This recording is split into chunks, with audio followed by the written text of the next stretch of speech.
Boa tarde, a paz do Senhor Jesus de Nazaré. Mais uma vez, uma boa tarde a todos. Que Jesus abençoe vossas vidas, abençoe o vosso dia. E na tarde desse dia, eu estou aqui mais uma vez para trazer mais uma mensagem para os amados irmãos, para as amadas irmãs, para a Igreja do Senhor do século XXI. E eu quero acreditar que uma coisa que a palavra de Deus ela diz, que todos têm ciência, mas eu também quero acreditar, possivelmente, me perdoem, sem medo de errar, eu quero acreditar que muitos já nem acreditam, a maioria já não está nem apercebido para tal fato. A palavra de Deus ela diz que em breve o Senhor Jesus Cristo haverá de retornar, haverá de voltar para buscar a sua igreja, buscar a sua Israel, buscar a menina dos seus santos olhos, buscar o seu povo.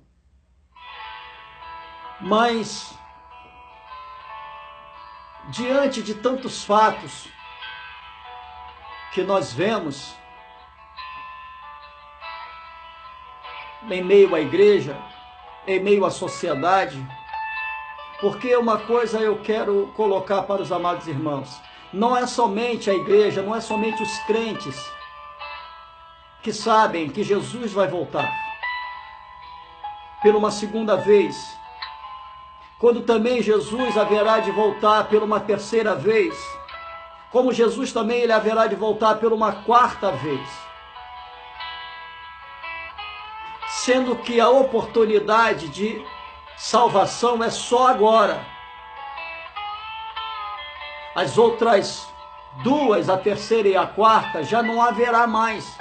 Porque se o homem não herdar o reino dos céus agora após a segunda vinda de Cristo, na sua terceira não haverá oportunidade, na sua quarta nem tão pouco. Mas a oportunidade de se herdar o reino dos céus é agora, através da segunda vinda, porque na primeira vinda ele veio na figura humana, ele veio como homem, para se revelar ao homem, para que o homem o pudesse ver, para que o homem o pudesse ouvir, para que ele pudesse manifestar a sua presença na terra.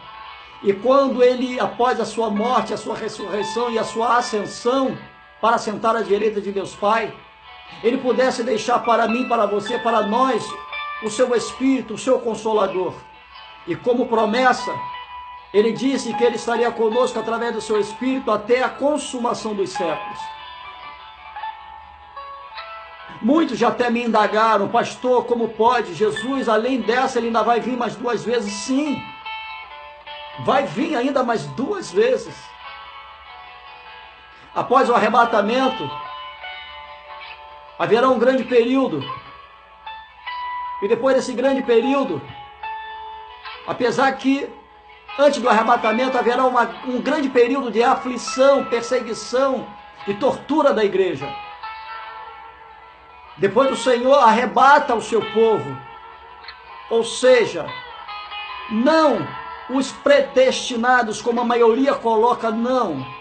Volto a dizer, predestinado não existe. Porque se houvesse predestinados, não haveria necessidade de Jesus ter vindo e morrido na cruz. Como ele veio, morreu na cruz, e ele enfatiza em vários pontos da Bíblia, que ele não veio para meia dúzia, mas ele veio para todos. A partir do momento que aquele ou aquela, digamos assim, o confessasse como Senhor de sua vida. Mas o confessar não é uma única vez, em meio ao dobrar o seu joelho, levantar as suas mãos, abrir os seus lábios e confessar como Senhor de sua vida. Mas o confessar, ele é diário. Tanto que o Senhor diz, aquele que me confessar diante dos homens, naquele grande dia, eu haverei de confessá-lo diante de meu Pai, diante de seus anjos, e de maneira nenhuma eu haverei de riscar o seu nome do livro da vida. Veja bem,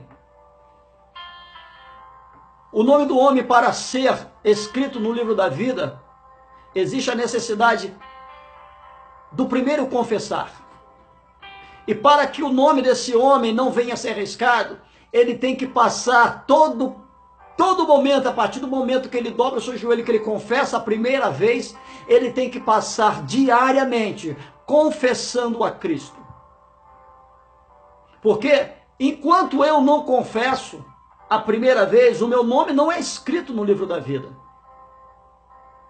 A partir do momento, como aconteceu comigo há 29 anos atrás, em 1990, quando eu confessei a Cristo como Senhor de minha vida, duas coisas, dois fatos, a Bíblia mesmo relata que aconteceu naquele momento. Houve festa nos céus e o meu nome, o nome do Augusto Mário da Costa, foi escrito no livro da vida. Mas para que o meu nome não venha a ser riscado desse livro que no qual meu nome à primeira instância foi escrito, eu tenho que confessar a Cristo diariamente. Porque se eu não confessar, automaticamente o meu nome haverá de ser riscado do livro da vida. Porque só pode ser riscado algo que um dia foi escrito. Se algo não foi escrito, como pode ser riscado algo que está uma folha em branco? Uma página em branco. Então, Jesus ele veio à primeira instância como homem. Ele haverá de vir agora numa segunda vez sem colocar os pés na terra. Apesar que a palavra de Deus ela diz que o Senhor está sentado ao terceiro céu e a terra é o estrado de seus pés. Mas ele haverá de voltar pela uma segunda vez sem pôr os pés na terra, para arrebatar aqueles que o confessaram até aquele presente momento, para arrebatar, levar para o céu aqueles que não viraram o seu rosto contra ele, que não se rebelaram contra ele, que não o traíram, que não o negaram. Mas será levado aos céus aqueles que foram praticantes da sua palavra. Mesmo estando dentro da igreja, se não sendo praticante, apenas meros teóricos, cuidado. Os teóricos não vão herdar o reino dos céus. Só vão herdar o reino dos céus os praticantes. E é por isso que o Senhor diz ali no livro de Tiago, capítulo 1, 19, ao homem pronto para ouvir, tardio para falar. Mas alguns versículos para baixo, o Senhor diz que o homem não deve ser apenas ouvinte da palavra, porém praticante dela. Caso contrário, se tornaria religioso. É como se estivesse olhando para um espelho e vendo o efeito do seu próprio reflexo. Mas o Senhor também haverá de retornar uma terceira vez. Onde ali, sem colocar os pés na terra também, onde ali ele aprisionará após 7 anos de tribulação. 3 anos e meio de pura paz. Depois de mais 3 anos e meio de puro sofrimento. O Senhor Jesus, ele aprisiona Satanás e os seus anjos decaídos num período de 1000 anos. E ele implanta seu governo na terra. Até então esta terra não será destruída. Esta terra que nós vivemos hoje, ela só vai ser destruída só lá na frente. Muito tempo depois. Só daqui a alguns milênios, alguns anos. E depois de completado 1000 anos, o Senhor retorna e solta, liberta Satanás das trevas mais uma vez. Para que Satanás ainda tente um pouco do povo que ficou aqui no período do milênio. E deixa eu falar uma coisa para os amados irmãos. É somente nesse período é que nós, como servos de Deus, as mulheres como servas de Deus, teriam a oportunidade de governar. Não nesse período agora. Muita gente fala porque não entende a palavra de Deus. Deus nos colocou como governadores. Veja bem, muitas pessoas me indagam falando, pastor Augusto, José não foi governador do Egito? Neemias, quando retornou para a sua cidade, depois de ter reedificado os muros de Jerusalém, quando ele voltou lá para onde ele trabalhava, em vez de retornar como copeiro, ele retornou como governador daquela província, daquela nação? Sim, veja bem, mas eu faço uma pergunta para os amados irmãos: em que momento José se candidatou a algum cargo político? Não vejo. Em que momento Neemias se candidatou a algum cargo político? Também não vejo. Em que momento Daniel se candidatou a algum cargo político? Também não vejo. Eles foram levados a uma situação, nada além disso. Nenhum deles se envolveram porque quiseram se envolver com a política. Eles foram levados por Deus a uma situação de governantes. Não que eles viessem a ter buscado tal posição. Porém, no período de 1000 anos, aí sim o povo de Deus governará a terra. Porque Satanás, o diabo, a besta, como você queira, estará aprisionado no inferno junto com seus anjos decaídos chamados demônios. Será um período de 1000 anos, governo de Satanás ainda nesta terra, ainda no planeta Terra.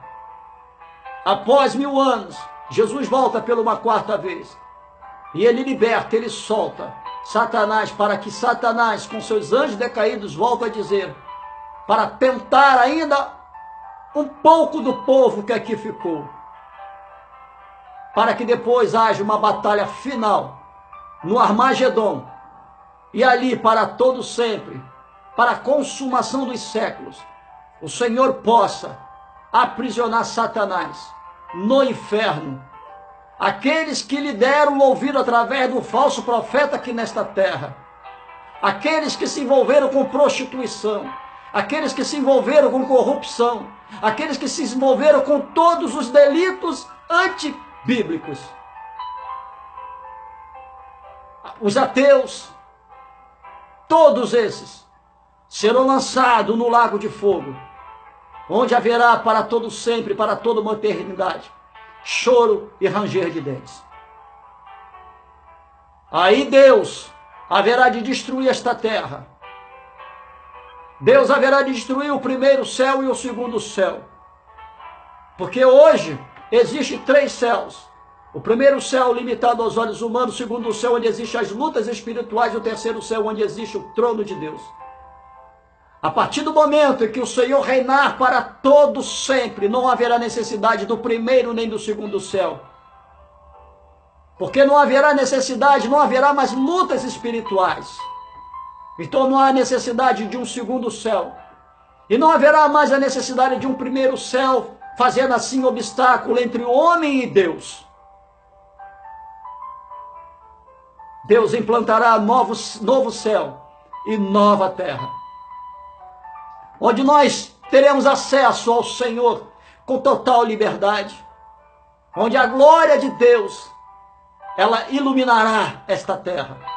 Não haverá mais noite, não haverá mais dor, não haverá mais pranto, não haverá mais choro, não haverá mais mentira, não haverá mais pecado, não haverá mais lágrimas, não haverá mais enfermidades, não haverá mais mortes. Mas o tema dessa mensagem é fidelidade a Deus. Fidelidade. Ali no livro de Lucas, capítulo 18, no verso 8, na parte B, o doutor Lucas, ele escreve assim: quando, porém, vier o Filho do Homem, porventura achará fé na terra. Eu não quero apagar esta palavra fé, até porque a própria palavra de Deus, ela diz que nós não podemos acrescentar nada a esta palavra, nem tão pouco tirá-la. Está lá em Apocalipse, capítulo 22, a partir do verso 18. E o Senhor também diz que nós não podemos mudar nem um tio, nem uma vírgula. Quanto mais uma palavra tão forte como a palavra fé. Porque foi através da fé em Cristo Jesus que pessoas foram salvas, que pessoas foram curadas, que eu fui salvo, que você que está me ouvindo, que está me vendo também foi salvo. Porque a Bíblia diz que a fé vem pelo ouvir e ouvir a palavra de Deus. Então, uma vez lá atrás, nós depositamos a uma fé, uma palavra que nos foi direcionada. E por isso nos tornamos não mais criação, mas nos tornamos filhos. E o Senhor achou que filho era pouco, nos chamou de servo. E servo ele também achou que era pouco e nos chamou de amigos. E nós somos, eu e você, nós somos amigos de Deus. Eu não quero trocar esta palavra, eu vou mantê-la porque ela é bíblica, mas eu quero acrescentar algumas outras palavras além dela. Porventura, quando porém o Filho do Homem vier, achará amor uns pelos outros? É uma palavra que eu quero acrescentar. Achará amor uns pelos outros? Achará zelo pela palavra de Deus? Achará homens e mulheres compromissados com as coisas de Deus? Achará fidelidade da criatura para com o seu Criador? E primordial, achará no coração do homem temor a Deus?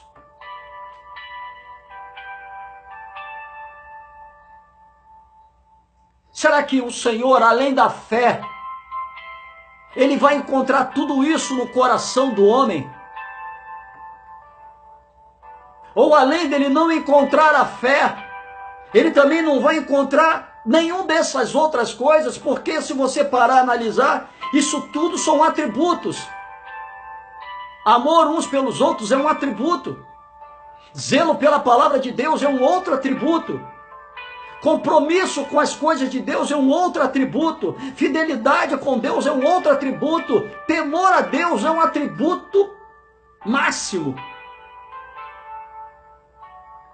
Será que o Senhor haverá de encontrar, achar no meu coração, no teu coração, além da fé, esses atributos? Será que Ele pode contar comigo e com você para que possamos colocar em prática esses atributos? Veja o que o apóstolo fala, o apóstolo Paulo, perdão, ele fala, no livro de 1 Coríntios capítulo 1, no verso 17. É algo muito interessante. 1 Coríntios capítulo 1, no verso 17. E diz assim o apóstolo Paulo: porque Cristo enviou-me não para batizar, mas para evangelizar, não em sabedoria de palavras, para que a cruz de Cristo não viesse a se fazer vã. Ou seja, o Senhor não chamou o apóstolo Paulo para batizar, mas o Senhor chamou o apóstolo Paulo para que ele pregasse o evangelho de Cristo, para que a palavra da cruz, ela não viesse a ser anulada.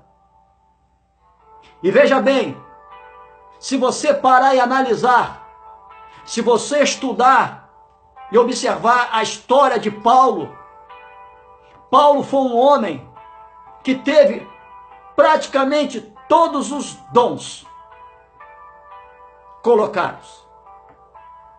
Todos. Mas em que momento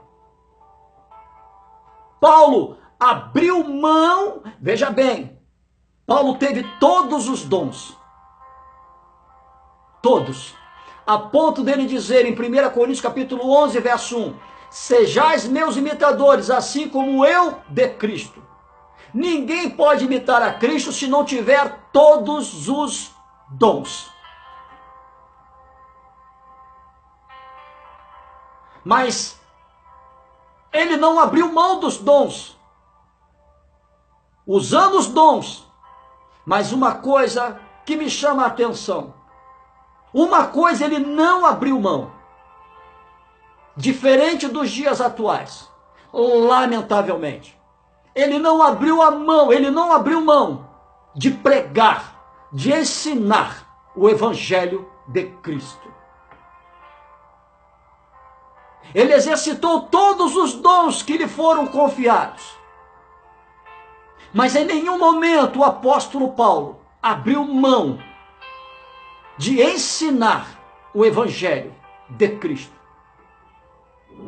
Diferente, volto a dizer, do que se fazem hoje dentro da igreja. E veja bem, desde a conversão de Paulo, analise, observe, leia todas as 11 epístolas de Paulo. Em que momento, quando Paulo ensinava, quando Paulo pregava, em meio aos ensinamentos, em meio às pregações de Paulo, que ele trazia os costumes do mundo e envolvia em meio às suas pregações para fazer uma salada. Não. Para Paulo, mundo era mundo, palavra de Deus era palavra de Deus. Besterol era besterol, verdade era verdade. A ponto de muita gente me questionar e falar: pastor Augusto, Paulo não se fez de louco para ganhar os loucos? Sim, mas eu lhe pergunto, em que momento o apóstolo Paulo trouxe a loucura para dentro da igreja? Em que momento Paulo exercitou a loucura do mundo? Ele, Paulo, dentro da casa de Deus. Nunca. Em que momento Paulo orientou, ensinou, estimulou os seus discípulos a serem loucos? Pelo contrário, veja o que ele passou para Timóteo, o jovem pastor Timóteo. Timóteo seguiu à risca todo o ensinamento do apóstolo Paulo. E o que nós vemos hoje dentro das igrejas? Muita gente, me perdoe a palavra chula, muita gente me desce o pau, me desce a lenha, dizendo: pastor Augusto, o senhor fala muito mal das igrejas. Não, eu não falo mal da igreja. Eu falo mal, eu bato contra a meninice dentro da igreja, a loucura dentro da igreja, o mundo dentro da igreja, o falso ensinamento dentro da igreja, as falsas doutrinas dentro da igreja, os falsos profetas dentro da igreja. Isso sim, eu bato e vou bater até que Jesus volte. Muita gente fala para mim: pastor, mas o senhor só sabe falar disso. Melhor eu falar disso do que passar toda a minha vida falando de facilidades, falando de prosperidade, falando de vitória, falando de conquista, falando de bênção e colocando essas malditas campanhas dentro da igreja, e quando chegar naquele momento do Senhor voltar, eu ficar. É melhor eu falar contra as heresias colocadas, implantadas, ensinadas dentro da igreja, alertando o povo, do que eu dar continuidade ao que esses hereges estão fazendo, batendo palma para o que esses hereges estão fazendo. Porque, como a mensagem que eu ministrei ontem, ali no livro de Mateus 23:13, que esses homens, eles não vão herdar o reino dos céus, e o Senhor os chama de hipócritas. Eles não vão herdar o reino dos céus, e vão impedir que muitos entrem. Ou seja, aqueles que lhes dão ouvido e aqueles que os seguem. No livro de Mateus, capítulo 25, no verso 29, veja bem o que o Senhor fala. Mateus 25, 29. É algo muito interessante. 25, 29. Fala assim: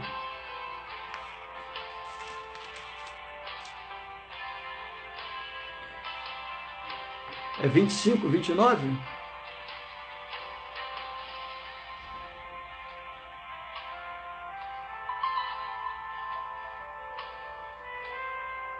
Perdão, eu perdi, tá? Mas eu sei que é no livro de Mateus, capítulo 25, diz assim: até o que nada tiver lhe será tirado. Aí eu faço uma pergunta: como pode ser tirado aquilo que eu não tenho? Se eu não tenho nada para ser tirado. Tem sim a salvação. Porque, veja bem, hoje, pela misericórdia de Deus, eu sou um pastor evangélico. E eu digo, sem medo de errar, nem eu hoje, na minha concepção, no meu entendimento, ninguém hoje está salvo. Volto a dizer, a salvação, ela é conquistada diariamente. Eu durmo lutando pela minha salvação. E no dia seguinte eu acordo lutando por ela. Passo o dia lutando por ela. Porque a Bíblia diz que o céu é tomado à força. Então, até o que nada tiver, lhe será tirado. Meu Deus. Como homem, ainda hoje, ele busca a sua salvação, ele luta por ela diariamente, então automaticamente ele não a tem. Porque eu não sei o que pode acontecer comigo daqui a 5 minutos. Eu posso, de repente, diante de uma situação hiper delicada, eu posso negar a Cristo.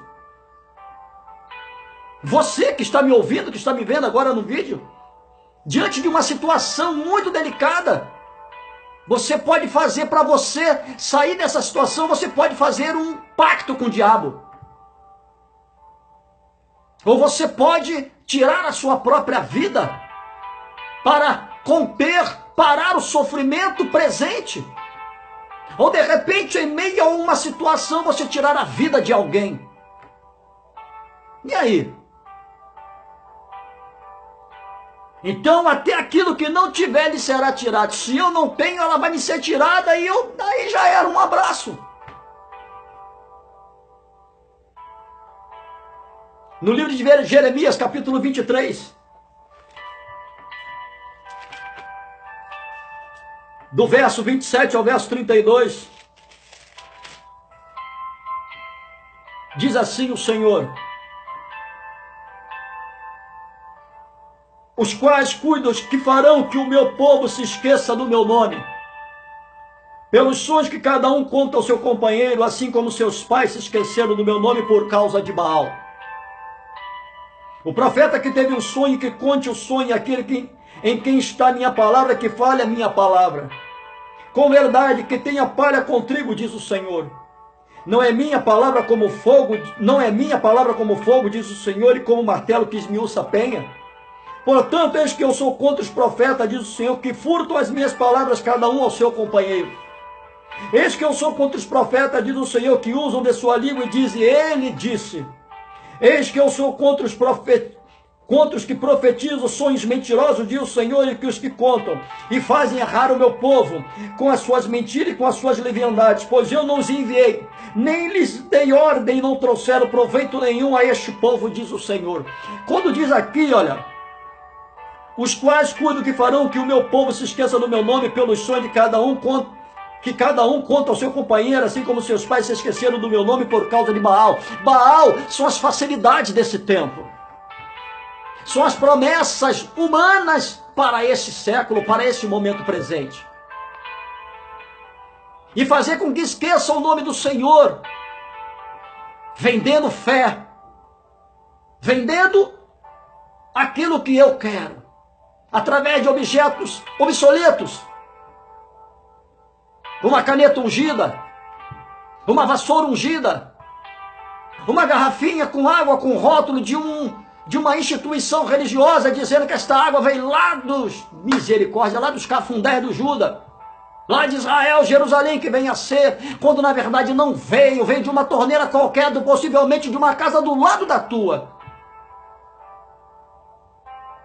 Profetas mentirosos, que iludem o povo, vendendo a fé e fazendo com que as pessoas, em meio aos seus problemas, em meio às suas aflições, em meio às suas perdas, comprem, quando não existe a necessidade de compra, porque a minha fé não está no visível, nem tampouco está no palpável. A minha e a tua fé, ela tem que estar em Cristo Jesus, enraizada no Senhor Jesus. E com isso esses homens fazem com que as pessoas esqueçam do nome de Cristo. E colocando a sua fé, é como o Senhor diz, aonde estiver o seu coração, ali estará o seu tesouro, fazendo com que o homem coloque o seu coração não mais em Cristo, não no poder de Cristo, mas no poder do dinheiro, no poder de um vidrinho, no poder de uma possível toalhinha de rosto ungida, num par de meio ungido. Meu Deus,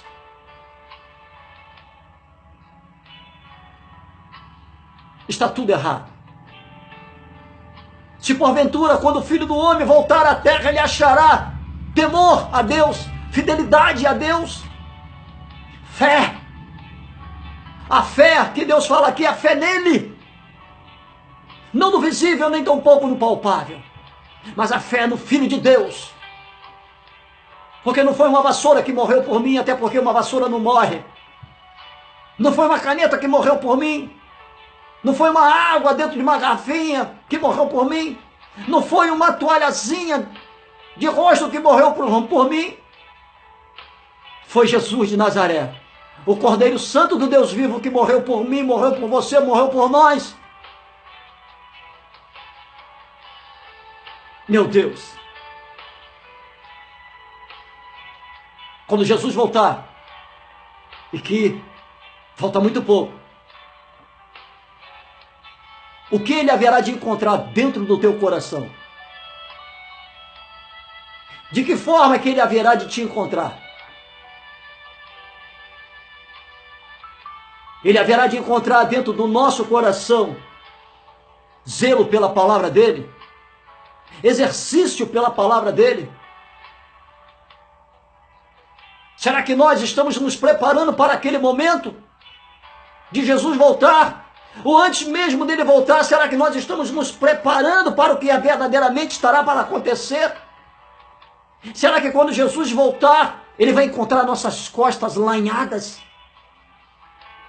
o nosso corpo com hematomas, devido à tortura do anticristo sobre nossas vidas para que nós o neguemos? Ou ele vai nos encontrar sentado dentro de nossas casas, gozando pelaquilo que o anticristo colocou para que nós viéssemos nos alegrar? Ou seja, aceitarmos as condições das trevas, do sistema. Que os amados irmãos e as amadas irmãs possam ficar com esta palavra. Quando porventura o Filho do Homem voltar, ele achará atributos na minha vida, na tua vida, para com ele, além da fé. Que Jesus Cristo abençoe a minha vida, que Jesus Cristo abençoe a sua vida, que Jesus Cristo abençoe a nossa vida, e uma ótima semana para todos nós. Amém? Um beijo nos vossos corações. Shalom Adonai.